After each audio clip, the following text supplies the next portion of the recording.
नमस्कार, आप देख रहे हैं युग करवट न्यूज और आपके साथ मैं हूं शोभा भारती। पेश है आज का हमारा न्यूज बुलेटिन। आइए नजर डालते हैं आज की हेडलाइंस पर। जहांगीरपुरी में सुप्रीम कोर्ट ने दिया स्टे, अब नहीं चलेगा बुलडोजर। मोदी नगर में आज फिर हुआ हंगामा, छात्र के परिजनों ने लगाया जाम। और सौहार्द बनाए रखने के लिए गाजियाबाद के पुलिस प्रशासन ने की बैठक। गाजियाबाद साइबर सेल ने बड़ी उपलब्धि हासिल की है। इसने 8 लोगों के ऐसे गिरोह को पकड़ा है जो ऑनलाइन ठगी करते थे। ये लोगों को उनका पैसा डबल करने का आश्वासन देकर फंसाते थे। गैंग लीडर नीरज है जो MBA है। इनके कब्जे से 4 लाख रुपए की नकदी, 100 से ज़्यादा ATM कार्ड और 40 से ज़्यादा फ़ोन बरामद किए गए हैं। गिरोह ने 1000 से ज़्यादा लोगों को ठगा है। गाजियाबाद साइबर सेल ने धोखाधड़ी करने वाले 8 लोगों को गिरफ्तार किया है। ये गैंग ऑनलाइन गेम और पैसे डबल करने के नाम पर लोगों से ठगी करता था। इन लोगों ने इंदिरापुरम में कॉल सेंटर बना रखा था, जहां से लोगों को बल्क मैसेज किया कर सकते थे। ये लोग 1xbet.com के जरिए गेम खिलाने का काम करते थे। साथ ही फर्जी बैंक खातों में पैसे ट्रांसफर करवाते थे। पुलिस ने इनके पास से 4 लाख रुपए नकद, 100 से ज़्यादा ATM कार्ड, 40 से ज़्यादा मोबाइल फ़ोन, लैपटॉप, कई बैंक खातों की पासबुक, चेकबुक, आधार कार्ड, पैन कार्ड, लैपटॉप और अन्य डॉक्यूमेंट बरामद किए हैं। देखिए, साइबर सेल और इंदिरापुरम की पुलिस द्वारा एक दबिश डाल के एक गैंग का पकड़ा गया है, जिसमें 8 लोग गिरफ्तार किए गए हैं। जो एक गेमिंग ऐप है 1xbet.com, उसके नाम पे ठगी करते थे। सबको बल्क में मैसेज, एक वेब पेज बनाया था इन्होंने फर्जी तरीके से। उसके बाद वेब पेज के माध्यम से सबको बल्क मैसेज भेज के और उनसे रजिस्ट्रेशन करा के उनके पैसे डबल करने के नाम पे अपने द्वारा खोले गए अकाउंट में पैसे डलवा के और उनके द्वारा फ्रॉड किया जाता था। इसका खुलासा आज किया गया है। मास्टरमाइंड कौन इस गेम का? देखिए, इसमें सभी लोगों के अलग अलग रोल हैं, जैसा कि लिखा भी गया है। जैसे नीरज सिंह नाम का व्यक्ति है, उसका काम है इनको अकाउंट प्रोवाइड कराना। उसके अलावा अवधेश नाम का व्यक्ति जो है वो वेब पेज को ऑपरेट करता था, ATM से पैसा निकालता था। इसी तरीके से सबके अलग अलग काम थे और सब अपने काम को मिलकर एक साथ अंजाम दे रहे थे। पुलिस के मुताबिक इन लोगों ने अब तक 1000 से ज़्यादा लोगों को अपना शिकार बनाया है और कई करोड़ रुपए की ठगी की है। ये लोग अन्य देशों में भी ऑनलाइन गेम खिलाया करते थे। इनसे पुलिस पूछताछ कर रही है। गेम का मास्टरमाइंड नीरज कुमार है, जो MBA किए हुए है। यही गेम का संचालन करता था। साथ ही नेपाल, बिहार के लोग इस गैंग में भी शामिल हैं। ब्यूरो रिपोर्ट, युग करवट। स्कूल बस में बच्चे की मौत के मामले में आज भी हंगामा हुआ। छात्र के परिजनों ने मोदीनगर थाने के सामने प्रदर्शन किया और जाम लगा दिया। परिजनों का आरोप है कि पुलिस ने स्कूल के प्रिंसिपल को छोड़ दिया है। SP इरज राजा के लिखित आश्वासन के बाद जाम खोला गया।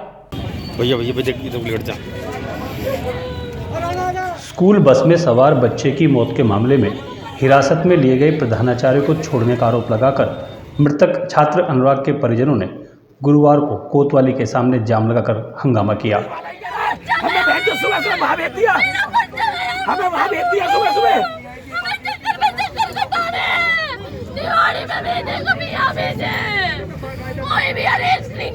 मुझे वो आदमी आज यहाँ चाहिए दोनों। अब तो हमें गिरफ्तारी यही चाहिए। परिजनों ने पुलिस प्रशासन पर मिलीभगत का आरोप लगाया है। मृतक छात्र के परिजन गुरुवार सुबह मोदीनगर कोतवाली पहुंचे। मामले में कार्रवाई की जानकारी लेते हुए हिरासत में लिए गए प्रधानाचार्य नेत्रपाल सिंह के बारे में पूछा। थाने में तैनात पुलिसकर्मियों ने बताया कि उन्हें निवाड़ी थाने में रखा गया है। इसके बाद जब परिजन निवाड़ी थाने पहुंचे तो वहां भी प्रधानाचार्य मौजूद नहीं थे। करीब 9:30 बजे परिजन सैकड़ों लोगों के साथ मोदीनगर कोतवाली पहुंचे और हंगामा करना शुरू कर दिया।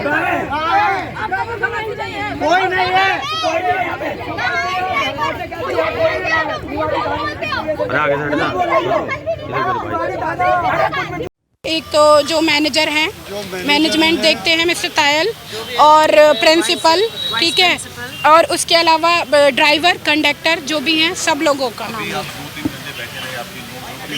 हाँ जी, हाँ जी। फाइनली हमें 4 दिन का टाइम दिया गया है उन लोगों को जेल में भेजने के लिए। तो उसके बाद फिर हम वही करेंगे जो हमारी मर्जी आएगी। We are free to do anything. वो फिर अब पुलिस और प्रशासन देखेगा क्या करना। उन्होंने भी समझाने की कोशिश करी। उसके बाद अभी फाइनली है, सिर्फ हम 4 दिन के लिए रुके हैं। उसके बाद हम जो हमारी मर्जी करेगी हम वो करेंगे। परिजनों का कहना है कि जब तक प्रधानाचार्य को गिरफ्तार नहीं किया जाएगा तब तक वो वहां से नहीं हटेंगे। करीब 11:30 बजे एसपी ग्रामीण डॉक्टर इरज राजा के लिखित में मामले की जांच के बाद गिरफ्तारी किए जाने के आश्वासन के बाद लोग सड़क से हटे और यातायात चालू हो सका। देखिए, इसमें हम लोग वही बताया मैंने आपको कि हम साक्ष्य संकलन कर रहे हैं। साक्ष्य संकलन ऐसे केसेस में इंपॉर्टेंट रहते हैं क्योंकि बस में सिर्फ कंडक्टर और ड्राइवर थे, तो प्रथम दृष्टया वही दोषी थे, उनको जेल भेजा गया है।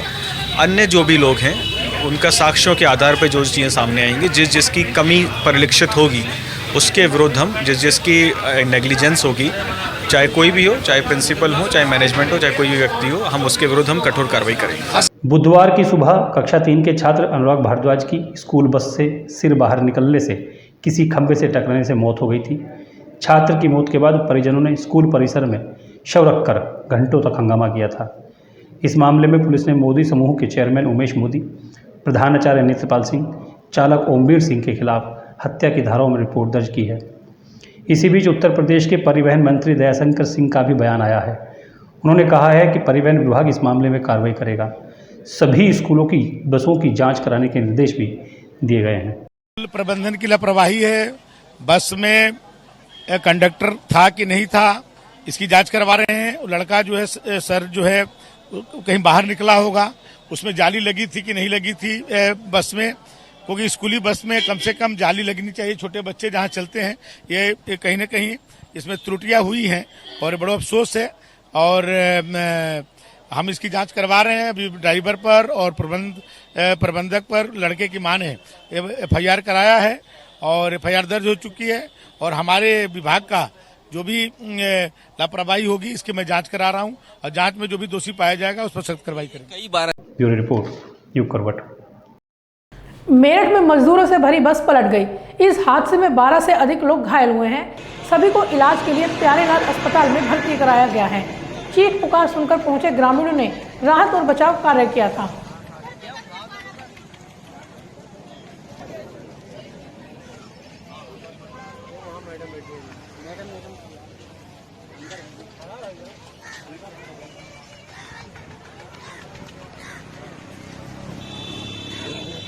नाम क्या? गेहूं की फसल में आग लगने की घटनाएं रुक नहीं रही हैं। आज हापुड़ के धौलाना क्षेत्र में गेहूं की फसल में आग लग गई। पुलिस कर्मियों ने अपनी जान पर खेलकर फसल को बचाया। गेहूं में आग की इसी महीने में आधा दर्जन से ज्यादा घटनाएं हो चुकी हैं।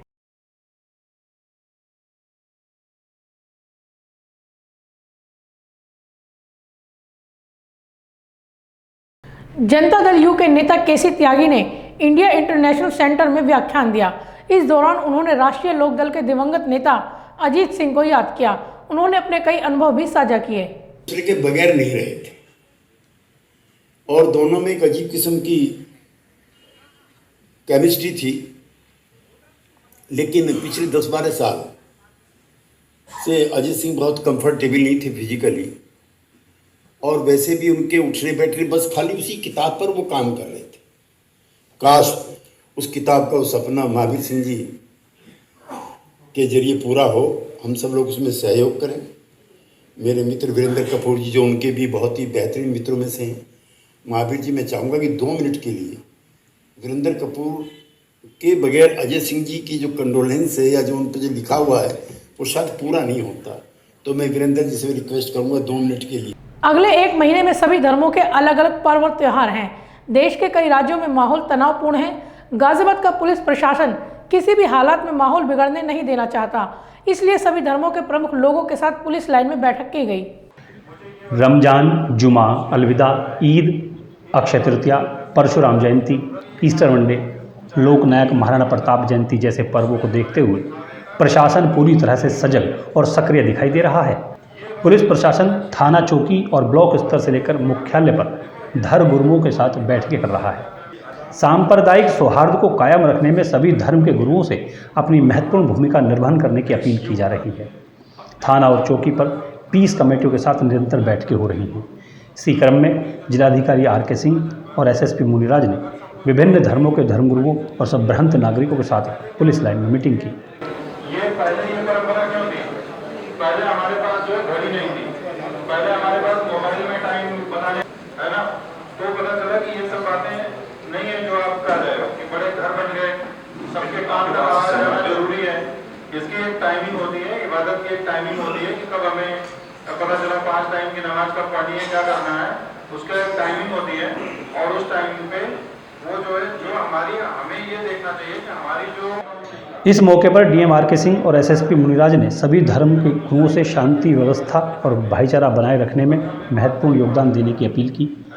दोनों अफसरों के द्वारा की गई अपील के जवाब में उलेमाओं और इमामों के अलावा ग्रंथियों, चर्च के पादरियों, महंतों ने गाजियाबाद की गंगा जमुना तहजीब को बरकरार रखने का आश्वासन दिया। इस मौके पर धर्म गुरुओं के साथ साथ विभिन्न दलों के प्रतिनिधि भी मौजूद रहे। ब्यूरो रिपोर्ट, युग फॉरवर्ड। जहांगीरपुरी मामले में सुप्रीम कोर्ट में सुनवाई हुई। अदालत ने अवैध निर्माण हटाने पर रोक जारी रखी है। अगली सुनवाई के लिए 2 सप्ताह का समय दिया गया है। इस दौरान सभी पक्षों से जवाब दाखिल करने को कहा गया है।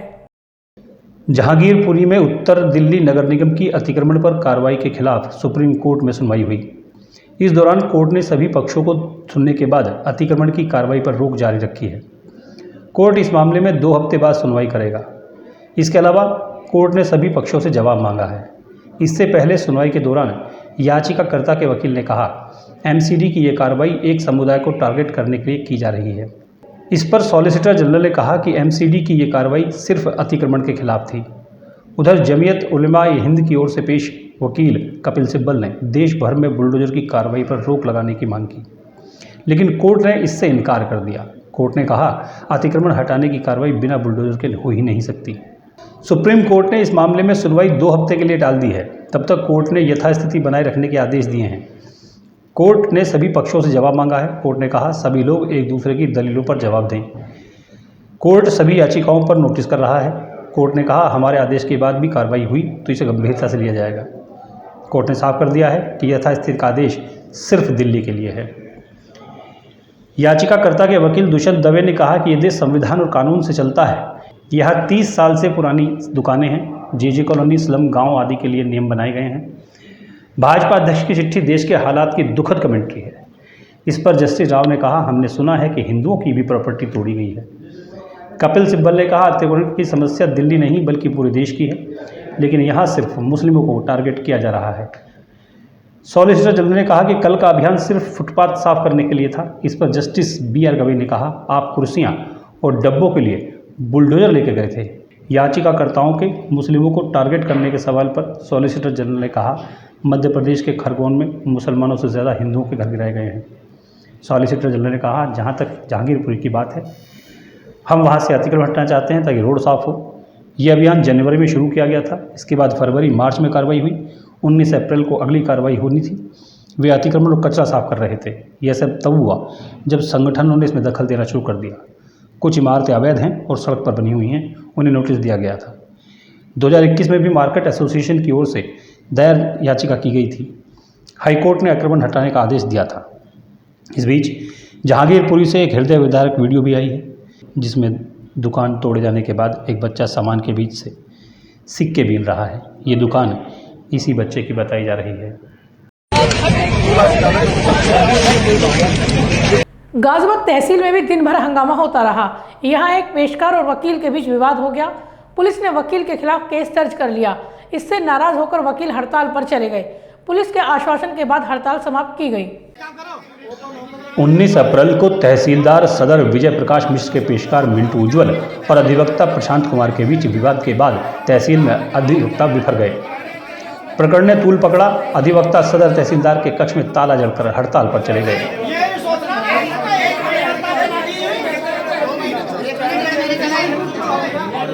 दोनों ही ओर से विवाद को लेकर तहरीर पुलिस में दी गई थी। आरोप है कि पुलिस ने तहसीलदार के पेशकार की तहरीर पर रिपोर्ट दर्ज कर ली।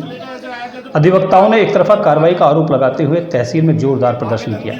मामले का बीच बचाव करने आए एसडीएम और सीओ ने मौके पर पहुंचकर दोनों पक्षों को शांत किया।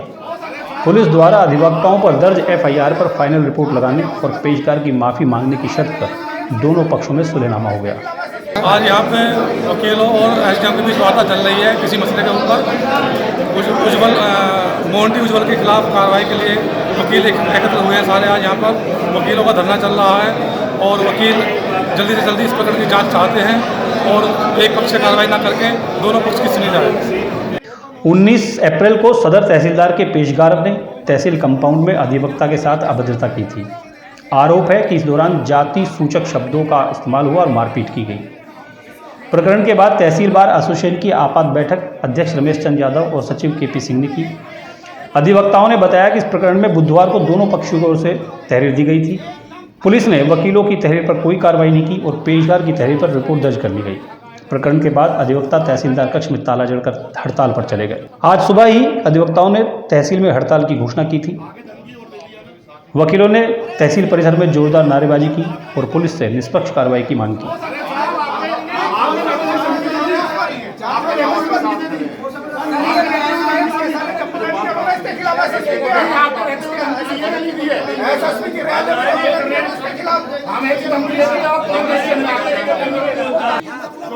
मामले की गंभीरता को देखते हुए अधिवक्ताओं और तहसील कर्मचारियों के बीच समझौता कराने के प्रयास पुलिस और प्रशासन की ओर से किए गए।